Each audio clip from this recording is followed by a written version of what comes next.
ይህን አስተውሎ ታውቃለህ? አንዳንድ ወንዶች ለሴት ልጅ ብዙ ባወሩና ብዙ ባስረዱ ቁጥር እሷ ግን እየራቀቻቸው ትሄዳለች። በሌላ በኩል ደግሞ እምብዛም የማይናገሩ ዝምተኛ የሚባሉ ወንዶች ሴቶችን እንደ ማግኔት ይስባሉ። ለምን ይመስላል? መልሱ ሴት ልጅ የምትርቃቸው ወንድ አንተ እንደምታስበው መጥፎ ወንዶች ስለሆኑ አይደለም። መልሱ ያለው በሰው ልጅ ስነ ልቦና ውስጥ በተደበቀ አንድ መርህ ላይ ነው። ዛሬ አብዛኞቻችን ወንዶች በስህተት ግልጽነት ነው ብለን የምናስባቸውን ነገር ግን በተቃራኒው የወንድነት ዋጋችንን የሚያወሩ 5 ነገሮች እናያለን። እነዚህን ነገሮች ለሴት ልጅ ማስረዳት ወይም ደግሞ ማብራራት የጀመርክ ቀን ጨዋታውን ተሸንፈሃል። ይህ ምክር ለሴቶች ክብር አትስጥ የሚል አይደለም፣ ይልቁንም ራስን እንዴት ታስከብራለህ የሚል ነው።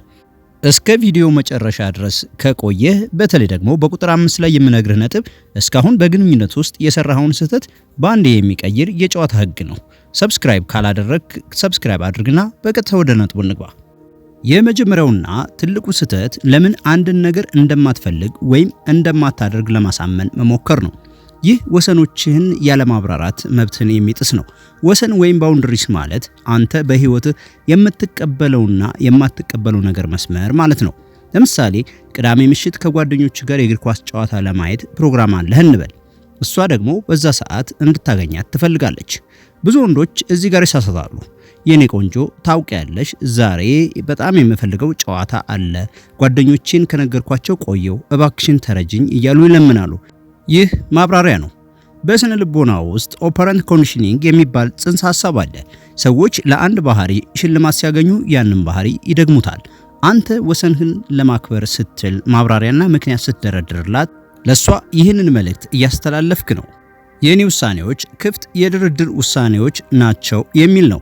አንተ ወሰንህን ለማስረዳት ስትሞክር እሷ ያንን ምክንያት የማፍረስ ስልጣን እንዳላት ትጋብዛታለህ። አንተ ጨዋታ ስላለ ነው፣ እሷ ደግሞ ከኔ ጨዋታው ይበልጣል ብላ ትጠይቃለች። አንተ ደግሞ አይ እንደዛ ማለት አይደለም እያለ ይቀጥላል። እዚህ ጋር ተበላህ። ክብር የሚገባው በድርጊት እንጂ በልምምጥ አይደለም። እናስ ትክክለኛው አካሄድ ምንድነው ካልክ፣ በቃ አይመቸኝም ወይም ደግሞ ዛሬ ከጓደኞች ጋር ፕሮግራም አለኝ ነገ እንገናኛለን ማለት በቂ ነው። ለምን ብላ ስትጠይቅ ውሳኔህ ያ እንደሆነ ብቻ በረጋ መንፈስ ንገራት። አስታውስ፣ ንጉስ ለውሳኔው ምክንያት አይሰጥም ያውጃል እንጂ። ይህንን ስታደርግ መጀመሪያ ላይ ቅር ልትሰኝ ትችላለች፣ ግን በውስጧ ለአቋምህ የሚኖራት ክብር ይጨምራል። ሴቶች መምራት የሚችል ኖ ማለትን የሚያውቅ ወንድ ይፈልጋሉ። ማብራራት ማለት የጥፋተኝነት ስሜት እየተሰማህ ነው ማለት ነው። ወሰን ማበጀት ግን ጥፋተኝነት አይደለም። ሁለተኛው ነጥብ ስራ በዝቶብህ ቴክስት ሳትመልስ ወይም ደግሞ ሳትደውል ስትቀር የምታቀርበው ረጅም ሪፖርት ነው። በሀገራችን ወንዶች ዘንድ ብዙ ጊዜ ይህ ይስተዋላል። ስራ ላይ ሆነህ ስልክ አላነሳህም። ስትጨርስ እንደደወልክላት የት ነበርክ፣ ከማን ጋር ነበርክ የሚል ጥያቄ ይመጣል። እዚህ ጋር ነው የዋህ ወንድነት የሚባለው ችግር የሚመጣው። አይ ባክሽ አለቃዬ ጠርቶኝ ነው፣ ትራፊክ ተጨናንቆ ነው፣ ባትሪ ዘግቶብኝ ነው እያለ የመከላከያ ሪፖርት የሚያቀርብ አይነት ወንድ ማለት ነው። ይህ ጊልት ሲግናሊንግ ወይም ደግሞ የሌለብህን ጥፋት እንዳጠፋ ማመን ነው። በኢኮኖሚክስም ሆነ በሳይኮሎጂ አንድ ነገር በበዛ ቁጥር ዋጋው ይቀንሳል። ሁሌም የምትገኝ ስለ እያንዳንዱ ደቂቃ ሪፖርት የምታደርግ ከሆነ ያንተ መገኘት ዋጋ ያጣል። ሴቶች ሚስጥራዊነትን ይወዳሉ። ወንድ ልጅ ዓላማ አለው። ዓላማ ያለው ወንድ ደግሞ ህይወቱን አይተርክም፣ ይኖረዋል እንጂ። በስነ ልቦና ጥናት ሰዎች ከጨረሱትና በግልጽ ከሚያውቁት ነገር ይልቅ ያልተጨረሰ ወይም ደግሞ በደንብ ያልተረዱትን ነገር በጭንቅላታቸው ይዘው ይቆያሉ።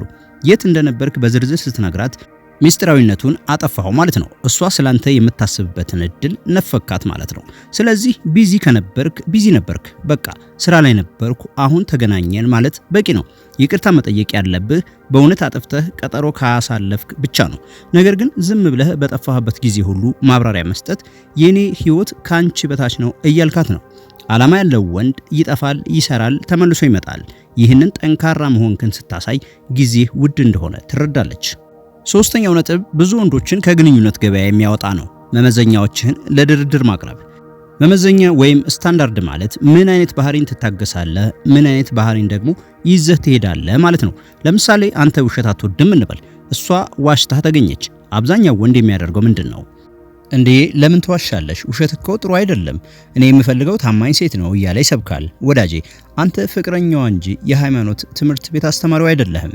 ሳይኮሎጂ እንደሚለው ሰዎች የምትለውን አይሰሙም፣ የምታደርገውን ግን ያያሉ። ብሮክን ዊንዶውስ ቲዮሪ የሚባል ጽንሰ ሐሳብ አለ። አንድ ህንፃ መስታወቱ ተሰብሮ ካልተጠገነ ሰዎች ያንን ህንፃ ማንም ስለማይቆጣጠረው ሌላውንም መስታወት መስበር ይጀምራሉ። ግንኙነትም እንደዛ ነው። ትንሽ ንቀት ስታሳይ፣ በቃላት ከተከራከርክና አብረሃት ከቀጠልክ ያንተ ስታንዳርድ ውሸት እንደሆነ አረጋገጥክላት ማለት ነው። ታዲያ ምን ማድረግ አለብህ? መመዘኛህን አታስረዳ፣ አሳያት። ውሸት ከጠላህና ከዋሸችህ ለአንድ ሳምንት ግንኙነቱን አቀዝቅዘው፣ ወይም ደግሞ ነገሩ ከባድ ከሆነ ግንኙነቱን አቋርጠው። ሰዎች የሚያከብሩት ጠንካራና የማይነቃነቅ የሆነውን ነገር እንጂ ተለሳላሽና የሚከራከሩበትን ነገር አይደለም። አንዲት ሴት ቀጠሮዋ ክብራ ካልመጣች ለምን አረፈድሽ ብላ ትጨቃጨቅ። በቃ ተነስተ ሂድ። በሚቀጥለው ቀን ስትቀጥራት ሰዓቷን አክብራ ትመጣለች። ካልመጣች ደግሞ ለአንተ የሚሆን መመዘኛ የላትም። ይህ ጨካኝነት አይደለም፣ ይህ ራስን ማክበር ነው። ራስን ማክበር ደግሞ የማንም ሴት ፍቅር ማነሻ ነው። አራተኛው ነጥብ ወንድነትን ለማረጋገጥ አትሞክር የሚል ነው። እኔ እኮ ወንድ ነኝ፣ ቤቱ የኔ ነው እያለ የሚጮህ ወንድ ካየህ እመነኝ፣ እሱ በቤቱ ውስጥ ምንም አይነት ስልጣን የለውም። ይህ ናፖሊኒክ ኮምፕሌክስ ወይም ደግሞ የብቃት ማነስ ማካካሻ ይባላል። እውነተኛ ወንድነት መቼም ቢሆን ማብራሪያን አይጠይቅም። ፕሮፌሰር አልበርት መህራቢያን ያጠኑት ጥናት አለ። በመግባባት ሂደት ውስጥ 7% ብቻ ነው በቃላት የሚተላለፈው፣ 38 በመቶው በድምፅ ቃና፣ 55 በመቶው ደግሞ በሰውነት እንቅስቃሴ ነው። ወንድነትን በቃላት ለማስረዳት ከሞከርክ ያንን 7 በመቶ ብቻ እየተጠቀምክ ነው። ነገር ግን በተረጋጋ መንፈስ አይን ላይን በመታያየት እና በውጤት ካሳየሃት ሳትናገር ወንድነት ይሰማታል። አስተውለህ ከሆነ በሰፈር ውስጥ በጣም የሚከበረው ሰው ጮክ ብሎ የሚሳደበው ሳይሆን ችግር ሲፈጠር ረጋ ብሎ መፍትሄ የሚያመጣው ነው። ሴቶች በተፈጥሯቸው የሚፈልጉት ጠባቂን ነው። አደጋ ሲፈጠር፣ መብራት ሲጠፋ ወይም አስቸጋሪ ሁኔታ ሲፈጠር የምትደናበርና የምታብራራ ከሆነ ይህ ሰው ሊመራኝ አይችልም ብላ ትደመድማለች። ማብራሪያ የደካሞች መሳሪያ ነው። ውጤትና መረጋጋት ደግሞ የጠንካሮች ቋንቋ ነው። አምስተኛው ነጥብ ስለ ዋጋህ መተንተን ነው። ይህ የመጨረሻው ነጥብ የቪዲዮ ዋና መልእክት ነው።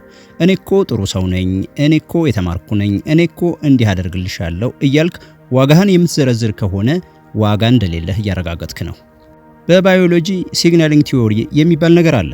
ፒኮክ ምን ያህል ጤናማ እንደሆነ ለማሳየት በቃላት አይናገርም፣ ያንን ውብ ላባውን ይዘረጋል እንጂ። በሰው ልጆችም ዘንድ ሃይ ቫልዩ ወይም ደግሞ ከፍተኛ ዋጋ ያላቸው ወንዶች በአካባቢው አየር ይሰማል። እነሱ አይጠይቁም፣ እነሱ ይፈለጋሉ እንጂ። አንተ ዋጋህን ለማስረዳት ስትሞክር እባክሽ ውደጂኝ እያልክ እየለመንክ ነው። ይህ ደግሞ ተለማማጭ መሆንክን ያሳያል። ሴቶች ደግሞ ተለማማጭ ወንዶችን አይወዱም። ሴቶች የሚወዱት እነሱ ሊደርሱበት የሚፈልጉትን ትንሽ ከፍ ብሎ የሚታያቸውን ወንድ ነው። ከዚህ አንጻር ዋጋህን እንዴት ታሳያለህ? አንደኛው በራስህ ላይ መስራት ነው። ሁለተኛው ስኬታማ መሆን ነው። ሶስተኛው የተስተካከለ ቁመና መኖር ነው። አራተኛው ሰዎችን በክብር መያዝ ነው። እነዚህን ስታደርግ መኖርህ በራሱ መልስ ይሆናል። አንድ ንጉስ እኔ ንጉስ ነኝ ብሎ አይዞርም። ዘውዱና ግርማው ይናገራል። የወንድ ስልጣን ጩኸት አይደለም። እሱ ጸጥ ያለ የረጋና የማያጠራጥር ነው። ወንድሜ እነዚህን 5 ነገሮች ካሁን በኋላ ማስረዳት አቁም። ወሰንህን አክብር። ስለጠፋ አትጨነቅ። በመመዘኛ አትደራደር። ወንድነትን በድርጊት አሳይ። ዋጋህን ገንባ። አስታውስ፣ ሴቶች የወንዶችን ቃላት ሳይሆን ከቃላቱ በስተጀርባ ያለውን ጥንካሬ ነው የሚሰሙት። እናም ትንሽ ተናገር፣ በጽናት ቁም። የዛሬ ቪዲዮ ይህን ይመስል ነበር። ይህ ቪዲዮ አንተን ከቀየረ ወይም ደግሞ አዲስ እይታ ከሰጠህ ለቅርብ ጓደኛ ሼር አድርግለት። እንዲሁም ሐሳብህን በኮሜንት ላይ ጻፍልኝ። ሰብስክራይብ ማድረግ እንዳትረሳ። በሚቀጥለው ቪዲዮ እስከምንገናኝ ድረስ ሰላም።